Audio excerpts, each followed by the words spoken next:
Hello guys, welcome to our channel Engineer Being. Today I'm going to cover the most important questions of Module 2. Guys, इससे पहले मैंने Module 1 के भी questions cover किए हैं, important questions. So guys, do watch that video. अगर आपको video पसंद आता है, so guys do like, share and subscribe to my channel. बढ़ते हैं important questions के साथ. पार्लियामेंट क्या होता है हमारा? एक ऐसी जगह जहां पर डिस्कशंस होते हैं, मीटिंग्स होती हैं, वो होता है हमारा पार्लियामेंट. इसको डिराइव किया गया है फ्रेंच वर्ड जो है पार्लियामेंट और लैटिन वर्ड पार्लियामेंटम, और एक का मतलब है स्पीकिंग और एक का मतलब है टॉकिंग. तो कंक्लूजन निकाला गया कि पार्लियामेंट का जो मतलब है that will be the meeting for conclusion. तो ये हुआ पार्लियामेंट का मीनिंग. सेकेंड पॉइंट क्या कहता है कि जो हमारी फेडरल गवर्नमेंट होती है, यानी कि जो हमारी सेंट्रल गवर्नमेंट होती है, उसकी जो भी लेजिस्लेटिव पावर्स होती हैं, लॉ मेकिंग पावर्स होती हैं, वो सारी पार्लियामेंट के अंदर आती हैं. यानी कि जो भी लॉज बनाए जाते हैं वो सब पार्लियामेंट के अंदर बनाए जाते हैं और वो through out the country enforced होते हैं, लागू कराए जाते हैं. India has a parliamentary system of government. हमारे इंडिया में पार्लियामेंट्री सिस्टम है गवर्नमेंट का. पार्लियामेंट्री सिस्टम अभी हम देखेंगे जस्ट नेक्स्ट स्लाइड में क्या होता है, कि जिसमें हम अपना एक रिप्रेजेंटेटिव इलेक्ट करते हैं वोटिंग के थ्रू, और जिसकी मेजोरिटी होती है इन द पार्लियामेंट, वो पर्सन जीत जाता है और उसको प्राइम मिनिस्टर बना दिया जाता है. The union parliament is the supreme legislative body in the country. Union parliament इसलिए बोला गया क्योंकि यहाँ पे तीन कंपोनेंट्स होते हैं पार्लियामेंट के, Lok Sabha, president and the Rajya Sabha. इन तीनों को मिला के हमारा बनता है पार्लियामेंट. इसलिए बोला गया है union parliament, and it is the supreme legislative body in the country. यानी कि सबसे बड़ी लॉ मेकिंग बॉडी है हमारे कंट्री की, क्योंकि सारे लॉज बनाए जाते हैं इनसाइड द पार्लियामेंट. तो ये मतलब है इस पॉइंट का. आगे बढ़ते हैं, देखते हैं क्या होता है हमारा पार्लियामेंट्री सिस्टम ऑफ गवर्नमेंट. लेकिन उससे पहले ये जान लेते हैं कि हमारा जो पार्लियामेंट होता है इट फॉलोज बाय कैमरलिज्म. हमने गवर्नमेंट ऑफ इंडिया एक्ट 1935 में ये पढ़ा था कि बाय कैमरलिज्म क्या होता है. ठीक है, बाय कैमरलिज्म में हमने पढ़ा था कि टू हाउसेज होते हैं. ठीक है, अगर हम पार्लियामेंट सेंट्रल लेवल पे बात करें तो यहाँ पे टू हाउसेज है, राज्यसभा एंड द लोकसभा. अगर हम स्टेट लेवल पे बात करें तो बाय कैमरलिज्म आता है लेजिस्लेटिव असेंबली और लेजिस्लेटिव काउंसिल में. लेकिन जरूरी नहीं है कि हर एक स्टेट में लेजिस्लेटिव काउंसिल हो, लेकिन लेजिस्लेटिव असेंबली का होना सभी स्टेट्स में होता है. तो यूनिकैमरल सिस्टम भी हो सकता है, ऐसा भी हो सकता है कि एक ही हाउस हो. तो ये कॉन्सेप्ट जो है गवर्नमेंट ऑफ इंडिया एक्ट 1935 से आया, जो हमने प्रीवियस वीडियो में गाइस कवर किया था. Do watch that video because उसमें बहुत बहुत इंपॉर्टेंट क्वेश्चन है और ये एक्ट तो बहुत ही इंपॉर्टेंट है फॉर योर 10 मार्क्स. आपसे डेफिनेशन में पूछा जा सकता है कि पार्लियामेंट क्या होता है, और ये थोड़ा सा आपको समझने के लिए कि बाय कैमरलिज्म फॉलो होता है हमारे पार्लियामेंट में. आगे बढ़ते हैं. Parliamentary form of government. अब देखते हैं क्या होता है पार्लियामेंट्री फॉर्म ऑफ गवर्नमेंट का मतलब, कि हमने अब एक अपना रिप्रेजेंटेटिव इलेक्ट किया, यानी कि इलेक्टेड रिप्रेजेंटेटिव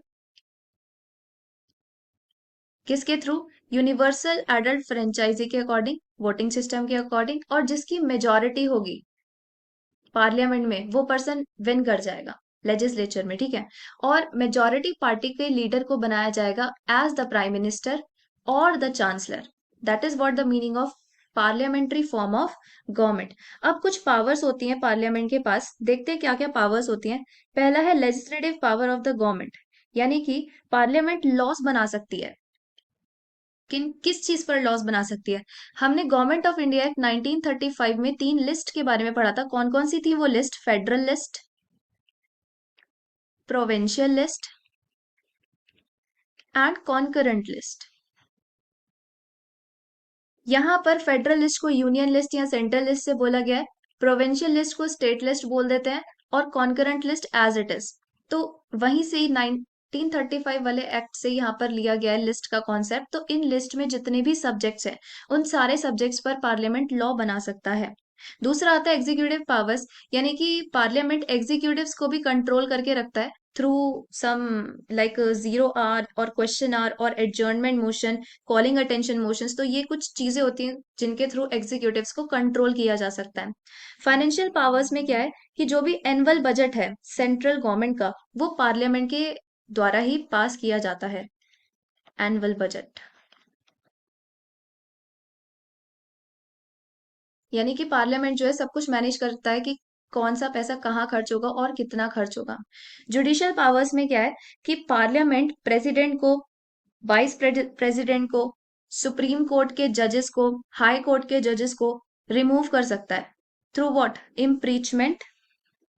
यानी कि इम्पीचमेंट क्या होता है कि जो भी हमारे पब्लिक सर्विसेज के होल्डर्स होते हैं उनके अगेंस्ट केस फाइल कर दिया जाता है और उनको हटा दिया जाता है। ठीक है, तो मैंने क्या बताया, सुप्रीम कोर्ट, हाई कोर्ट के जजेस, प्रेसिडेंट और वाइस प्रेसिडेंट, इनको हटाया जा सकता है। ये पावर्स होती हैं पार्लियामेंट के पास। अमेंडिंग पावर्स में क्या है कि कोई भी मुझे चेंजेस करने हैं, अगर कोई भी मुझे अगर चेंजेस करने हैं, अपने कॉन्स्टिट्यूशन में सुधार बदलाव करने हैं, तो वो भी पावर्स पार्लियामेंट के पास होती है कि ये सब किया जा सकता है।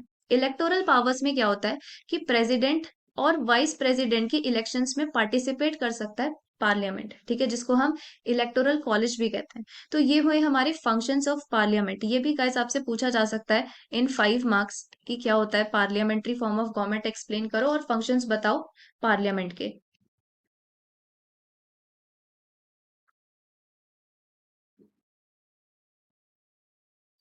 Difference between Lok Sabha and Rajya Sabha, ये क्वेश्चन आपसे 2 मार्क्स में पूछा जा सकता है अलग अलग, या 2 मार्क्स में डिफरेंशिएशन के लिए पूछ लेंगे, या फिर 5 मार्क्स में पूछा जा सकता है difference between the powers of Lok Sabha and Rajya Sabha, या functions of Lok Sabha and Rajya Sabha.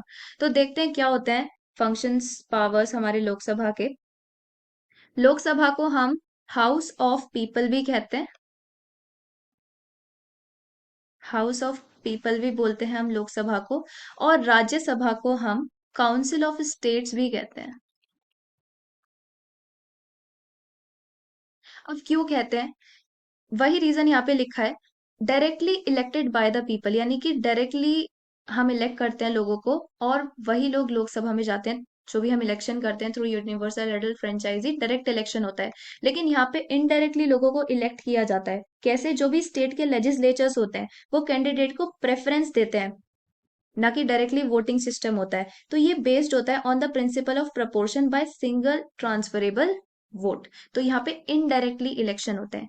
ये परमानेंट हाउस नहीं होता, ये एक परमानेंट हाउस होता है। क्यों? क्योंकि इसको डिसॉल्व किया जा सकता है लोकसभा को। कौन कर सकता है डिसॉल्व? प्रेसिडेंट। कब कर सकता है डिसॉल्व? अगर मेजोरिटी है ही नहीं किसी भी पॉलिटिकल पार्टी की लोकसभा में, तब लोकसभा को डिसॉल्व कर सकता है प्रेसिडेंट, लेकिन Rajya Sabha can never be dissolve. फिर आता है आपका टेन्योर। टेन्योर 5 इयर्स का होता है लोकसभा में, और यहाँ पे टेन्योर 6 इयर्स का होता है। मे बी अर्ली और late dissolve in case of emergency, तो वही चीज ये डिसॉल्व किया जा सकता है, इसको डिसॉल्व नहीं किया जा सकता। लोकसभा के लिए मिनिमम एज इज 25 इयर्स, और यहाँ पे मिनिमम एज आती है 30 इयर्स। और most important, money bills and financial bills can only be introduced in Lok Sabha. तो यहाँ पे क्या होता है कि जो बिल बनाने की जो पावर है, money bills and financial bills, वो सब लोकसभा के पास है, राज्यसभा के पास नहीं है। अगर राज्यसभा अपने कुछ रिकमेंडेशंस भी देती है इन दीज बिल्स, तो ये भी लोकसभा पर डिपेंड करता है कि वो माने या ना माने।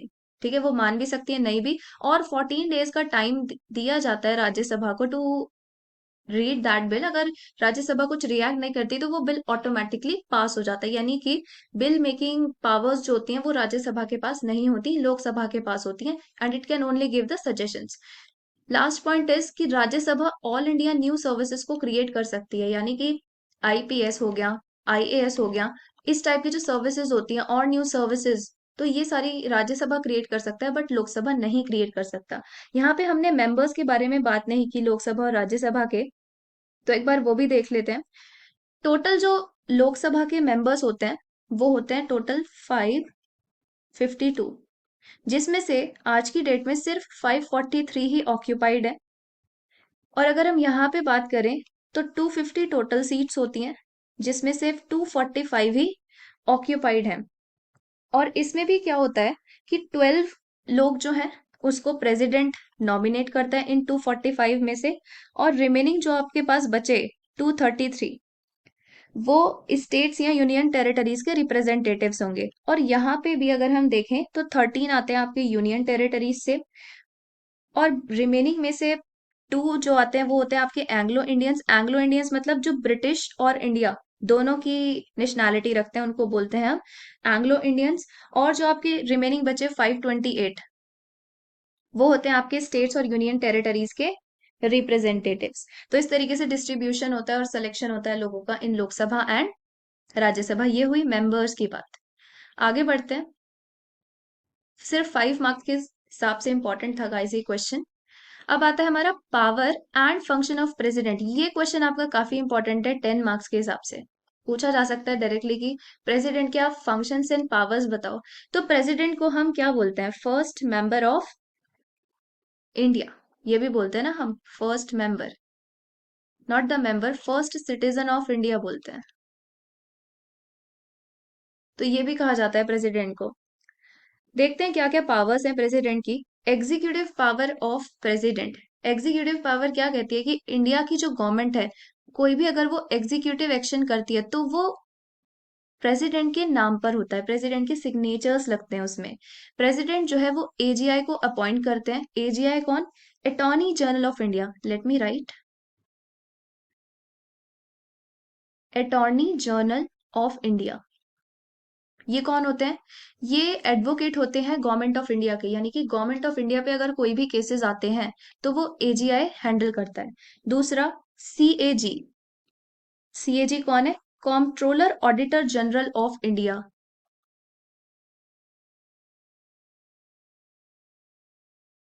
Controller and auditor general of India. अब सीएजी क्या करते हैं? सीएजी ये देखते हैं कि पैसा किस तरीके से गवर्नमेंट खर्च कर रही है, गलत तरीके से तो इन्वेस्ट नहीं हो रहा है पैसे का, तो वो चीज सीएजी देखती है। उसके बाद union public service commission, chief election commissioner, दूसरे election commissioners, chairman, state governors, इन सबको अपॉइंट करने का काम होता है प्रेसिडेंट का। तो ये आती है आपकी executive powers.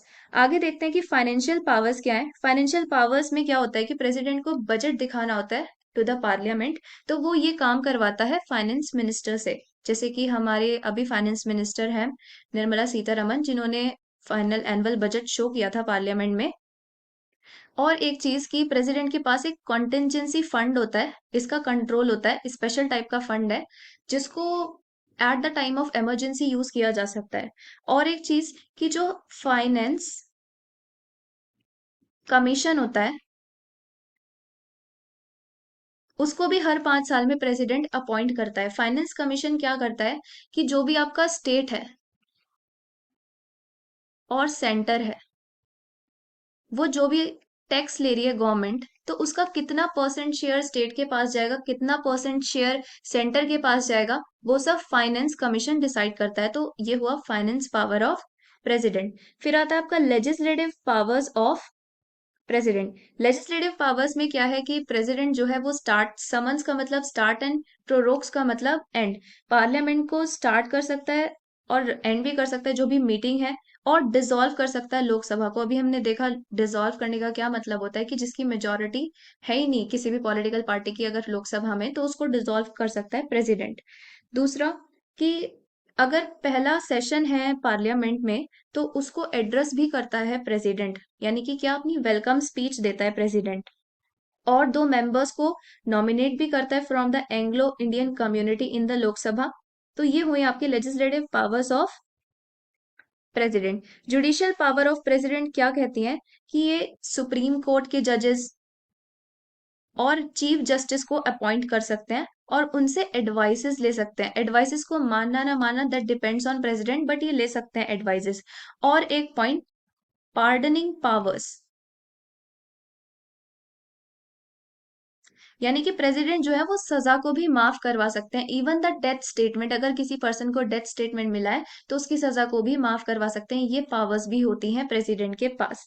Diplomatic power of president क्या कहती है कि इंटरनेशनल ट्रीटीज और एग्रीमेंट्स में जो भी अप्रूवल है वो दिया जाएगा बाय द प्रेसिडेंट। ठीक है। और ये रिप्रेजेंटेटिव होते हैं इंडिया के in international forums and affairs. अगर हम मिलिट्री पावर्स की बात करें तो ही is the commander of defence forces of India. और ये अपॉइंट करते हैं chief of army, chief of navy and the chief of air force. तो इनको अपॉइंट करने का काम भी प्रेसिडेंट का ही होता है। इमरजेंसी पावर्स क्या है प्रेसिडेंट की? ये 3 टाइप के इमरजेंसी से डील करते हैं गाइस। ये टॉपिक हमने यूनिट 1 में पढ़ा था, जिसमें हमने इमरजेंसीज के बारे में पढ़ा था। आप मुझे कमेंट करके बताएं कि कौन से 3 टाइप के इमरजेंसीज के बारे में पढ़ा था, क्योंकि ये भी 10 मार्क्स के हिसाब से यूनिट 1 में काफी काफी इंपॉर्टेंट क्वेश्चन था। तो ये है पावर्स ऑफ प्रेसिडेंट, जो 10 मार्क्स के लिए काफी इंपॉर्टेंट है। So guys make a note of it.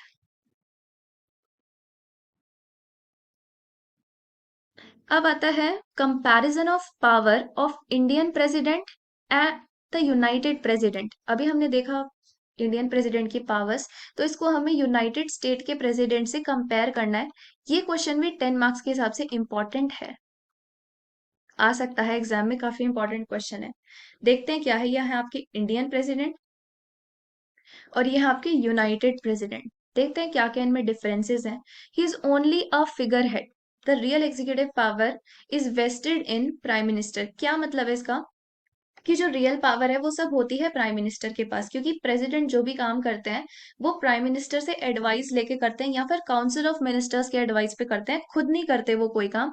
लेकिन हाँ, हर काम प्रेसिडेंट के सिग्नेचर्स के साथ होता है। तो ये हुआ कि रियल पावर जो है that is not in the hands of president, it is in the hands of prime minister. लेकिन यहाँ पे जो है रियल हेड जो है एग्जीक्यूटिव के, that is the president.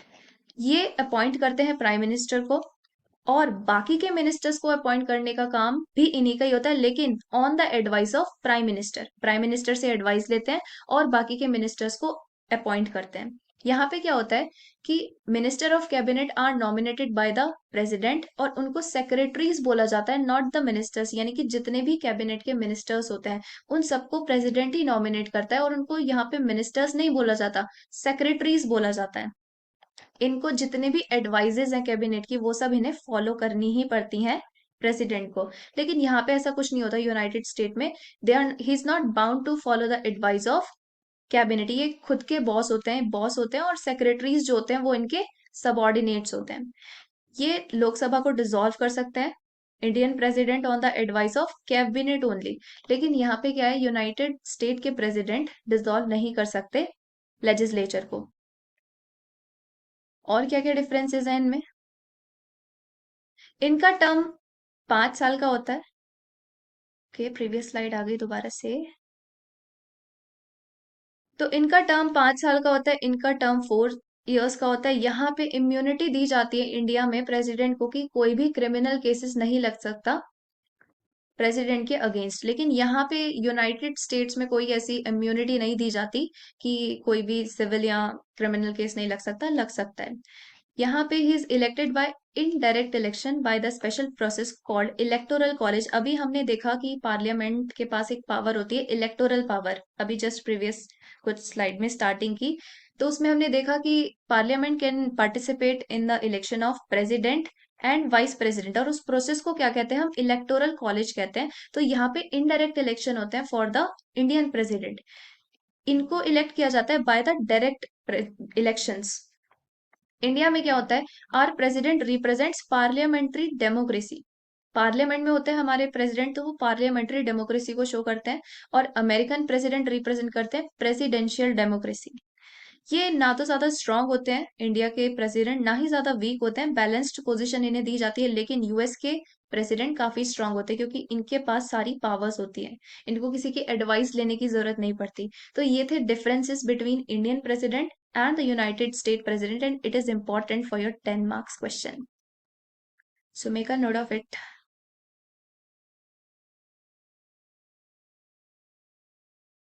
Power and function of Prime Minister. This question is also important for your 10 marks, or it can be asked in 5 marks as well. देखते हैं प्राइम मिनिस्टर कौन होता है और उसके क्या पावर्स, क्या फंक्शंस होते हैं। तो ऑब्वियसली प्राइम मिनिस्टर कौन होता है, पहला तो हेड होता है कंट्री का। तो ये वही चीज लिखी है कि prime minister is the head of the government और द कंट्री। कौन अपॉइंट करता है प्राइम मिनिस्टर को? प्रेसिडेंट अपॉइंट करता है। कब? जब एक पॉलिटिकल पार्टी जीत जाती है इलेक्शन, तो उनका जो लीडर होता है वो बनता है प्राइम मिनिस्टर। तो यही चीज लिखी है कि when a political party wins, then a person is nominated and leader of the political party is appointed as the prime minister of India. आगे देखते हैं क्या पावर्स हैं, क्या फंक्शंस है प्राइम मिनिस्टर के। तो ये कुछ फंक्शंस हैं, रिस्पॉन्सिबिलिटीज हैं प्राइम मिनिस्टर की। पहला, कि ही is the leader of country, यानी कि वो एक चीफ हेड होते हैं कंट्री के। ठीक है, ही is the chief head of the government of India. Number 2, portfolio allocation. Prime minister के पास ही अथॉरिटी होती है कि वो मिनिस्टर्स को उनकी रोल्स असाइन कर पाए और ये डिसाइड करे कि कौन से मिनिस्टर्स क्या बनेंगे, कौन एजुकेशन मिनिस्टर बनेगा, कौन फाइनेंस मिनिस्टर बनेगा। तो ये अथॉरिटी भी होती है प्राइम मिनिस्टर के पास कि किसको क्या पोर्टफोलियो, क्या जॉब असाइन करनी है किस मिनिस्टर को। Number 3, chairman of the cabinet. Prime minister जो है वो कैबिनेट के चेयरमैन भी होती है। वो कैबिनेट में मीटिंग्स भी कंडक्ट करते हैं और अपने डिसीजंस भी लागू कर सकते हैं। सपोज अगर कोई वहां पे डिस्कशन चल रहा है और वहां पे कॉन्फ्लिक्ट हो गया between the members of cabinet, तो वहां पे पार्लियामेंट में, वहां पर कैबिनेट में, सॉरी, प्राइम मिनिस्टर जो है वो अपना डिसीजन दे सकते हैं।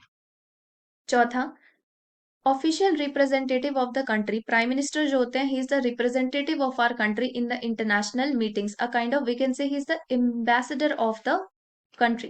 Number 5, the link between president and the cabinet. So prime minister acts as a link between president and the cabinet. Why? Because he communicate all the decisions of the cabinet to the president, which is related to administration of affairs of union and proposals for legislation. यानी कि सारे के सारे decisions जो है cabinet के, वो prime minister presidents के साथ डिस्कस करते हैं जो कि एडमिनिस्ट्रेशन से रिलेटेड होते हैं। Number 6, head. कुछ ऑर्गेनाइजेशंस के, कुछ प्रोग्राम्स के हेड भी होते हैं प्राइम मिनिस्टर, जैसे कि न्यूक्लियर कमांड अथॉरिटी, नीति NITI Aayog, appointments committee of the cabinet, department of atomic energy, department of space, ministry of personnel public grievances and pensions. तो इस टाइप के कुछ प्रोग्राम्स, ऑर्गेनाइजेशंस भी होते हैं जिनके हेड होते हैं prime minister. Number 7, he is the chief adviser of president. यानी कि हमने अभी देखा था प्रेसिडेंट जो है वो काम कैसे करते हैं, on the advice of minister, prime minister और द काउंसिल ऑफ मिनिस्टर्स। तो ये एज अ एडवाइजर भी वर्क करते हैं फॉर द प्रेसिडेंट। तो ये हुए कुछ रोल्स, रिस्पॉन्सिबिलिटीज और फंक्शंस वी कैन से, और ये भी 10 मार्क्स के हिसाब से इंपॉर्टेंट क्वेश्चन है। डिफरेंस बिटवीन लोक आयुक्त एंड लोकपाल। सिमिलैरिटीज अगर मैं बताऊं तो ये दोनों ही एंटी करप्टिंग बॉडीज हैं।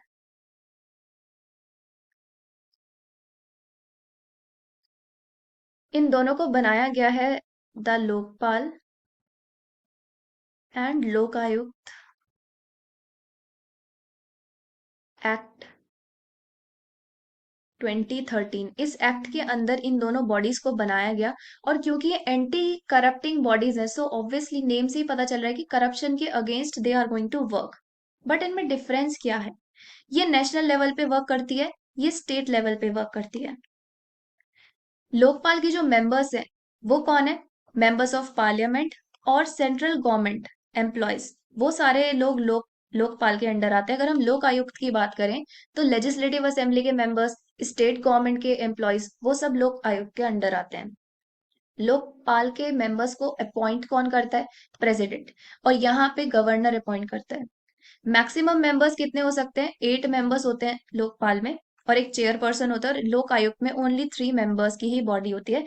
ये क्वेश्चन आपसे 5 मार्क्स में पूछा जा सकता है कि आप डिफरेंस बताएं लोकपाल एंड लोक आयुक्त में, या नॉर्मली बोला जा सकता है right a short short note on Lokpal and लोक आयुक्त। अगर आपसे इस एक्ट के बारे में भी पूछा जाए तो उसमें भी आप ये सेम आंसर लिख सकते हैं, या 2 मार्क्स में भी आपसे ये क्वेश्चन पूछा जा सकता है। तो उस चीज के लिए इस क्वेश्चन को कंसीडर करें। अब ये कुछ 2 मार्क्स रिलेटेड क्वेश्चंस हैं। What is public interest litigation? PIL क्या होता है?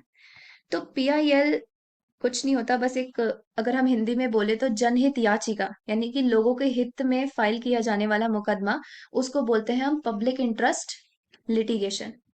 यानी कि अगर आपको कोई पॉल्यूशन से रिलेटेड प्रॉब्लम है, terrorism, road safety, construction hazards, अगर ये सारी प्रॉब्लम्स हैं तो आप कोर्ट में जाके पीआईएल को फाइल कर सकते हैं। एक बार डेफिनेशन पढ़ते हैं। It means litigation filed in a court of law for the protection of public interest. यानी कि पब्लिक इंटरेस्ट की प्रोटेक्शन के लिए अगर आप कुछ फाइल करते हैं तो उस चीज को बोलते हैं पीआईएल। एक एग्जाम्पल है इसमें एमसी मेहता का। एमसी मेहता ने एनवायरमेंट को प्रोटेक्ट करने के लिए पीआईएल फाइल किया था सुप्रीम कोर्ट में, और ताजमहल के आसपास जितने भी फैक्ट्रीज थे उनको हटवाया था इन्होंने, यानी कि इन्होंने एनवायरनमेंट को बचाया था। और भी जगह इन्होंने एनवायरनमेंट के अगेंस्ट, एनवायरनमेंट को प्रोटेक्ट करने के लिए पीआईएल फाइल किया था। तो यहाँ पे इन्होंने एनवायरनमेंट को बचाया था, तो ये इनका एक एग्जाम्पल है। इनको एक अवार्ड भी दिया गया था, गोल्डमैन एनवायरमेंटल प्राइज भी इनको दिया गया था इन 1996। तो इस तरीके से हम पीआईएल को डाल सकते हैं इन कोर्ट। उसके बाद आता है जुडिशियल एक्टिविज्म क्या होता है। The active role of judiciary in upholding the rights of citizens and preserving the constitutional and legal system of country is known as judicial activism. तो ये क्या होता है कि जो जुडिशरी है उसका एक्टिव रोल किसमें, कॉन्स्टिट्यूशनल और लीगल सिस्टम को प्रिजर्व करने में और लोगों के अधिकारों को बचाने में, उनको अपहोल्ड करके रखने में जो भी एक्टिव रोल होता है जुडिशरी का, उसको बोलते हैं हम जुडिशियल एक्टिविज्म। जुडिशियल रिव्यू क्या होता है। Judicial review power of courts of country to examine the action of legislative, executive, administrative arms of government and to determine whether such action are consistent with the constitution. इसका मतलब यह है कि जो courts की पावर, क्या courts की power, legislative, executive, administrative bodies जो है गवर्नमेंट की, उनको देखने की, उनको एग्जामिन करने की जो पावर होती है कोर्ट्स की, वो आती है अंडर जुडिशियल रिव्यू। तो वो देखते हैं कि क्या वो सारे एक्शंस जो ये सारी बॉडीज कर रही हैं, is it according to the constitutional provinces. तो ये सब देखने का काम होता है जुडिशियल, जुडिशरी का, कोर्ट्स का। तो वो चीज आता है जुडिशियल रिव्यू के अंडर। तो ये सारे क्वेश्चन आपसे 2 मार्क्स में पूछे जा सकते हैं, इनके डेफिनेशंस। आगे बढ़ते हैं with some good and important questions. Judiciary, the independence of Supreme Court. Judiciary the independence of supreme court, इसका मतलब ये होता है कि हमने 3 ऑर्गन्स पढ़े थे गवर्नमेंट के, क्या क्या, legislative, executive and judiciary. Judiciary यहाँ पे सेकंड पे लिखना था मेरे को, एंड एग्जीक्यूटिव बाद में। ये क्या करती है, लॉस बनाती है, ये लॉस को इंटरप्रेट करती है, और एग्जीक्यूटिव लॉस को लागू करवाती है, एनफोर्स करती है। तो ये एक इंडिपेंडेंट बॉडी है। इस बॉडी के साथ legislative and executive they will not interfere in the functioning of judiciary. अगर हम जुडिशरी के स्ट्रक्चर के बारे में बात करें तो ये पिरामिडल स्ट्रक्चर आता है, जिसमें टॉप पे आता है सुप्रीम कोर्ट, फिर आता है आपका हाई कोर्ट, फिर आता है डिस्ट्रिक्ट कोर्ट। तो यहाँ पे टॉप पे आया सुप्रीम कोर्ट या high court, then district court and subordinate courts. तो ये जुडिशरी का स्ट्रक्चर होता है।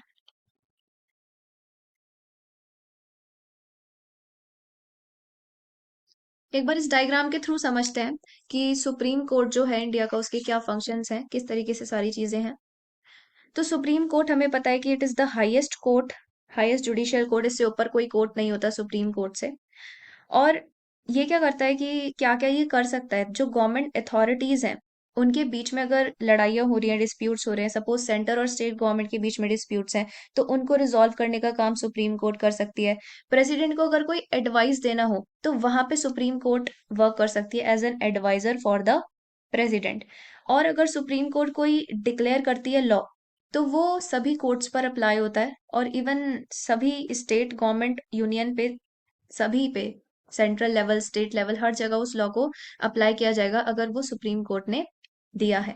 एक बार इसे पढ़ते हैं। Its decision are binding on all the courts, वही मतलब कि उसका decision will act as binding, यानी कि सभी कोर्ट्स पर अप्लाई होंगे। कैन ट्रांसफर जजेस of high court, high court के जजेस को ट्रांसफर कर सकता है, कोर्ट से केसेस को मूव कराया जा सकता है। हाई कोर्ट से किसी दूसरे के कोर्ट में भी केसेस को ट्रांसफर करवाने की पावर होती है सुप्रीम कोर्ट के पास। High court can hear appeals from lower court से प्रॉब्लम्स को सुन सकता है। Can issue writs for storing restoring fundamental rights, तो फंडामेंटल राइट्स को रीस्टोर करने के लिए रिट्स को भी ये क्या कर सकता है, इशू कर सकता है। अब ये रिट्स क्या होते हैं, judicial review of all government activities by these courts. अभी हमने पढ़ा जुडिशियल रिव्यू, रिव्यू क्या होता है, तो जितने भी गवर्नमेंट एक्टिविटीज के जुडिशियल रिव्यू होते हैं बाय द कोर्ट्स, उसको बोलते हैं हम Ritz. can deal with cases within the jurisdiction of the state, exercise superintendent and control over courts below it, यानी कि इसके नीचे जितने भी कोर्ट्स आते हैं का कंट्रोल कर सकता है और एज अ सुपरिंटेंडेंट वर्क कर सकता है हाई कोर्ट। डिस्ट्रिक्ट कोर्ट जो भी डिस्ट्रिक्ट में आपके केसेस हैं उनसे डील करता है। Considers appeals on decision given by lower courts, decides cases involving serious criminal offences, अगर कोई बहुत ही खतरनाक क्रिमिनल क्राइम हो गया तो उस चीज से भी डिस्ट्रिक्ट कोर्ट डील कर सकता है। और बाकी आपके सबॉर्डिनेट कोर्ट्स जो नॉर्मल सिविल क्रिमिनल नेचर के जो केसेस होते हैं उन सबसे डील करता है आपका subordinate court. Jurisdiction of supreme court के अंडर ये चीजें आती हैं: original jurisdiction, appellate jurisdiction, advisory jurisdiction and review jurisdiction. तो ओरिजिनल जुरिडिक्शन में क्या होता है कि जितने भी मैटर्स या डिस्प्यूट्स आपके इंडियन फेडरलिज्म से रिलेटेड होते हैं, यानी कि स्टेट गवर्नमेंट और सेंट्रल गवर्नमेंट के बीच में अगर कोई डिस्प्यूट है तो वो इंडियन फेडरलिज्म के अंडर आएगा, तो उन सब से डील करने के लिए ओरिजिनल जुरिडिक्शन होता है। और रिट जुरिडिक्शन का क्या मतलब है? वही अभी जो मैंने बताया कि जुडिशियल रिव्यू किसका, गवर्नमेंट की एक्टिविटीज का बाय द कोर्ट्स। और इसको हम ये भी कह सकते हैं judicial review of administrative decision, उसको भी हम रिट जुरिडिक्शन कहते हैं। और ये सिर्फ सुप्रीम कोर्ट्स और हाई कोर्ट्स में ही होता है। एपेलेट जुरिडिक्शन का क्या मतलब है कि अगर पर्सन लोअर कोर्ट से सेटिस्फाई नहीं है तो वो अपर कोर्ट्स में जा सकता है। Not satisfied by the lower courts, so he can go to upper courts. Advisory jurisdiction में क्या है कि सुप्रीम कोर्ट जो है वो एज अ एडवाइजरी वर्क कर सकता है for what, for president.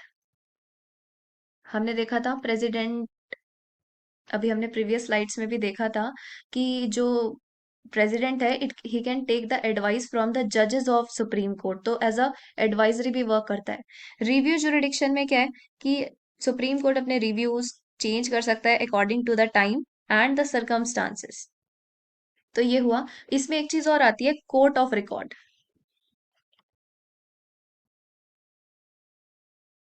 Court of record का क्या मतलब होता है कि जितने भी केसेस लड़े गए हैं उन सबका एक रिकॉर्ड अवेलेबल होगा और फॉर द एविडेंसेस, ठीक है, तो वो हो गया कोर्ट ऑफ रिकॉर्ड। तो ये था कुछ जुडिशरी के बारे में, कुछ कोर्ट्स के बारे में। हमने देखा सुप्रीम कोर्ट्स के फंक्शन क्या है, जुरिडिक्शन क्या है। ये क्वेश्चन भी हो सकता है आपसे 5 मार्क्स में पूछ लें या फिर 10 मार्क्स में भी पूरा ओवरऑल क्वेश्चन पूछा जा सकता है कि आप जुडिशरी के बारे में एक्सप्लेन करें कि it is as the independent body, एक इंडिपेंडेंट बॉडी है, इस तरीके से आपसे फ्रेम करके क्वेश्चन पूछ लिया। जुडिशरी के स्ट्रक्चर के बारे में पूछ लिया या सुप्रीम कोर्ट के ही फंक्शंस पूछ लिए। तो इस तरीके से क्वेश्चन आपसे पूछा जा सकता है इन 10 मार्क्स। अपॉइंटमेंट ऑफ जजेस, जजेस को किस तरीके से अपॉइंट किया जाता है अब ये देखते हैं। तो हमने भी देखा कि 3 कोर्ट्स हैं हमारे, district court, high courts and the supreme courts. District court में क्या होता है, the person has to be given in practice as an advocate for 7 years, मतलब 7 साल के लिए अगर कोई पर्सन एडवोकेट है तभी वो डिस्ट्रिक्ट कोर्ट में जा सकता है। ये सारी कंडीशंस है कि हु कैन बी द जज इन डिस्ट्रिक्ट कोर्ट।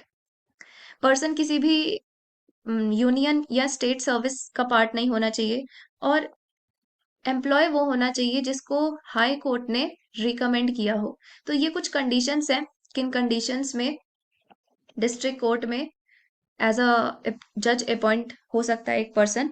और आर्टिकल 233 के अंडर ये सब लिखा है कि किस तरीके से डिस्ट्रिक्ट कोर्ट में जजेस को अपॉइंट किया जाता है। और इसके लिए गवर्नर का कंसल्टेशन, स्टेट का जो गवर्नर है, और हाई कोर्ट के जजेस, गवर्नर एंड हाई कोर्ट जजेस से कंसल्टेशन लिया जाता है for the appointment in district courts. अगर हम हाई कोर्ट्स की बात करें तो उसमें क्या क्या कंडीशन है? पहला तो वो सिटीजन ऑफ इंडिया होना चाहिए। Appointed should have held a judicial office in territory of India for at least 10 years, यानी कि person should be the part of a judicial office for कम से कम 10 साल का 10 साल के लिए एक पर्सन जुडिशियल ऑफिस का पार्ट होना चाहिए। The person appointed should have an advocate in the high court at least for 10 years. अगर कोई पर्सन 10 साल के लिए एडवोकेट है हाई कोर्ट में तो वो भी जज बन सकता है इन हाई कोर्ट। आर्टिकल 217 में बात करी गई है कि किस तरीके से जजेस को अपॉइंट किया जाएगा हाई कोर्ट्स में। तो इसके लिए या तो प्रेसिडेंट से वारंट आ जाए सीट्स के लिए, या फिर कंसल्टेशन हो चीफ जस्टिस ऑफ इंडिया, और बाय द गवर्नर, ठीक है। या फिर जजेस के अपॉइंटमेंट के लिए other than chief justice can be done after consulting the chief justice of high courts, यानी कि हाई कोर्ट के चीफ जस्टिस का भी आप वो ले सकते हो कंसल्टेशन। तो इस तरीके से हाई कोर्ट्स में जजेस को अपॉइंट किया जाता है। सुप्रीम कोर्ट की अगर अब बात करें तो article 124 deals with the appointments of supreme court. The recommended person must be the वही सिटीजन ऑफ इंडिया होना चाहिए, एज 65 से अबव नहीं होनी चाहिए, they must have been a जज ऑफ वन और मोर हाई कोर्ट्स, हाई किसी एक हाई कोर्ट का जज भी उन्हें रहना चाहिए for continuous 5 years। They must have an advocate in high court for at least 10 years, कम से कम 10 साल के लिए वो एडवोकेट रहे हों इन द हाई कोर्ट। तो एज अ ये सारी कंडीशंस हुई सुप्रीम कोर्ट के लिए। और देखते हैं कि किससे हमें कंसल्टेशन लेना पड़ता है फॉर द सुप्रीम कोर्ट। तो पहली चीज ये कि आर्टिकल 124 में ये लिखा है कॉन्स्टिट्यूशन के कि सिर्फ 7 जजेस को ही अपॉइंट किया जा सकता है इन द सुप्रीम कोर्ट। और इस अपॉइंटमेंट को इंक्रीज किया जा सकता है जब भी पार्लियामेंट चाहे या जब भी हमें जरूरत पड़े, तो अकॉर्डिंगली वी कैन चेंज, लेकिन 7 जजेस को ही we can only appoint. The President has the power to appoint judges after consulting the Chief Justice of India and other judges of Supreme Court and also in certain cases other judges of High Court. So इन लोगों के पास power होती है, या तो president हो या फिर chief justice of India हो या हाई कोर्ट के जजेस हो या सुप्रीम कोर्ट के जजेस हो, तो इनकी कंसल्टेशन ली जाती है फॉर द अपॉइंटमेंट ऑफ जजेस इन द सुप्रीम कोर्ट। ये क्वेश्चन आपसे 5 मार्क्स या 10 मार्क्स में पूछा जा सकता है एग्जाम में। हाउ जजेस are appointed in supreme courts या डिफरेंट कोर्ट्स में किस तरीके से अपॉइंटमेंट होता है जजेस का।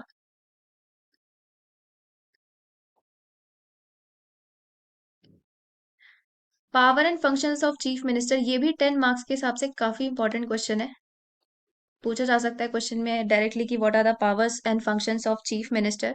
तो चीफ मिनिस्टर कौन होता है? स्टेट गवर्नमेंट का हेड होता है और उसको अपॉइंट कौन करता है? गवर्नर उसको अपॉइंट करता है। पहला पावर आता है executive powers. Chief minister is the head of state council of ministers. तो स्टेट काउंसिल जो है उसका हेड होता है। तो जिस तरीके से सेंट्रल काउंसिल होती है मिनिस्टर्स की, उसी तरीके से स्टेट काउंसिल होती है। स्टेट काउंसिल के हेड होते हैं हमारे चीफ मिनिस्टर। गवर्नर इन्हें अपॉइंट करते हैं चीफ मिनिस्टर को। और काउंसिल ऑफ मिनिस्टर्स को कौन अपॉइंट करता है? चीफ मिनिस्टर ये अपॉइंट करते हैं, बट ये कुछ एडवाइसेस देते हैं गवर्नर को, ठीक है। उनके अकॉर्डिंग गवर्नर सेलेक्ट करता है स्टेट काउंसिल ऑफ मिनिस्टर्स। और इसमें कुछ स्पेशल मिनिस्टर्स आते हैं जैसे cabinet ministers, minister of state, deputy ministers. तो इन सब को अपॉइंट करने का काम होता है चीफ मिनिस्टर का। चीफ मिनिस्टर एडवाइस देते हैं गवर्नर को और फिर वर्क करते हैं, फिर अपॉइंटमेंट लिया जाता है। Legislative powers, chief minister is the head of legislative assembly. तो ये लेजिस्लेटिव असेंबली के भी हेड होते हैं, यानी कि ये समन एंड प्रोरोक्स, यानी कि स्टार्ट एंड एंड कर सकते हैं सेशन को स्टेट लेजिस्लेचर के। दूसरी चीज, ये डिसॉल्व कर सकते हैं लेजिस्लेटिव असेंबली को किसी भी टाइम, कभी भी। फिर आता है अपॉइंटमेंट पावर्स क्या है? Chief minister give his advice to the governor for the appointment of special post. Special post के लिए भी ये एडवाइस देते हैं गवर्नर को। किन किन की स्पेशल पोस्ट? एडवोकेट जनरल हो गए, chairman of state public service commission, the state election commission. तो इन सब की पोस्ट के लिए भी ये एडवाइस देते हैं गवर्नर को। दूसरे पावर्स क्या आ जाते हैं? The state council is headed by the chief minister. State council भी के भी हेड होते हैं हमारे चीफ मिनिस्टर, यानी कि ये रिकमेंड करते हैं गवर्नर को कि किसको एज अ मिनिस्टर उनको अपॉइंट करना है, किसको क्या रोल्स डेजिग्नेट करने हैं, ठीक है। और अगर सपोज चीफ मिनिस्टर को कोई पसंद नहीं आता किसी रोल में मिनिस्टर, तो चीफ मिनिस्टर रिजाइन करने के लिए भी बोल सकते हैं उस पर्टिकुलर मिनिस्टर को। तो ये पावर्स होती हैं, फंक्शंस हैं कुछ चीफ मिनिस्टर्स के। और ये 10 मार्क्स के हिसाब से इंपॉर्टेंट है guys question, so make a note of it. Power and functions of governor. Governor का भी देख लेते हैं क्या पावर्स एंड फंक्शंस हैं। तो जैसे हमने प्रेसिडेंट के बारे में पढ़ा, तो उससे थोड़ा बहुत we can relate the governor. देखते हैं गवर्नर कौन होता है। Governor are the top executive official of 28 states and all are chosen by the president of India. इनको कौन चूज करता है? प्रेसिडेंट इंडिया के। इनके पास executive, legislative, financial, judicial powers होती हैं। पहला पावर एग्जीक्यूटिव फंक्शंस।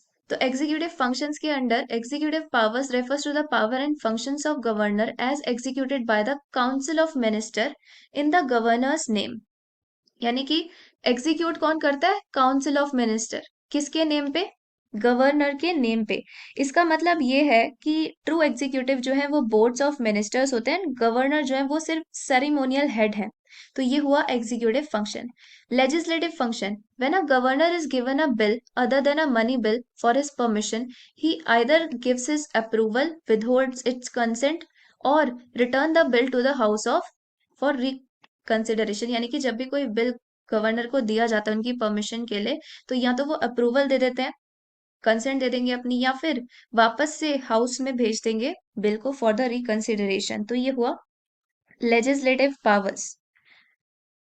फिर आता है financial powers. Only his approval may be presented in the state legislature once he files an annual financial account to the legislature.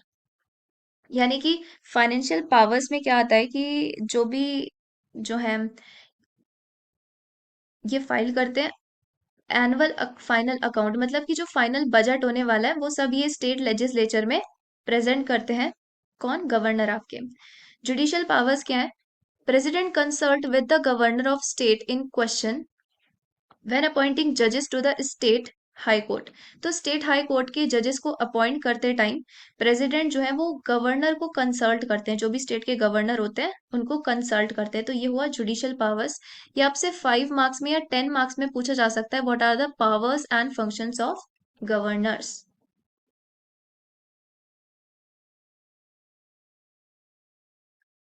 Power and function of state cabinet and power and function of state legislature. देखते हैं क्या है इसमें। State cabinet की अगर हम देखें तो legislative authority, financial powers, administrative powers, exclusive powers. तो लेजिस्लेटिव अथॉरिटी में आता है जैसे कि बिल को इंट्रोड्यूस करना, इंफॉर्मेशन निकालना, ठीक है, अमेंडमेंट करना कॉन्स्टिट्यूशन का, या हाउस जो है पार्लियामेंट्स के उनको समन करना, स्टार्ट करना। तो वो सब लेजिस्लेटिव अथॉरिटी में आ जाता है। फाइनेंशियल पावर्स में क्या आता है? बजट रिलेटेड पावर्स जो है, ठीक है, गवर्नमेंट के finance related powers, money bills को इंट्रोड्यूस करना जो कि सिर्फ लोकसभा ही पास कर सकती है। तो ये आता है फाइनेंशियल पावर्स में। एडमिनिस्ट्रेटिव पावर्स में क्या है? पॉलिसिंग में, पॉलिसी बनानी हो, अगर कोई कोई पॉलिसी को इम्प्लीमेंट करना हो, मिनिस्टर्स के बीच में कोऑर्डिनेशन कराना हो एक्टिविटीज का, तो वो चीज एडमिनिस्ट्रेटिव पावर्स के अंडर आता है। एक्सक्लूसिव पावर्स में क्या आता है? Power to formulate the policies, that comes under exclusive powers. Power and function of state legislatures क्या है? अब स्टेट लेजिस्लेचर के दो हाउसेस होते हैं, क्या क्या? Legislative council and legislative assembly. Bicameralism होता है ना यहाँ पे। तो ये दोनों पार्ट्स होते हैं हमारे स्टेट लेजिस्लेचर के। इसमें मैक्सिमम स्ट्रेंथ जो है असेंबली की, it should not exceed 500 and minimum should not be below 60 for legislative assembly. Legislative council की बात करें तो 40 से कम मेंबर्स नहीं होने चाहिए, और इसमें 60 से कम मेंबर्स नहीं होने चाहिए। तो ये हुआ आपका पावर्स एंड फंक्शन। ये इतना इंपॉर्टेंट नहीं है क्वेश्चन, बट हाँ पूछा जा सकता है आपसे 2 मार्क्स और 5 मार्क्स में कि क्या होता है।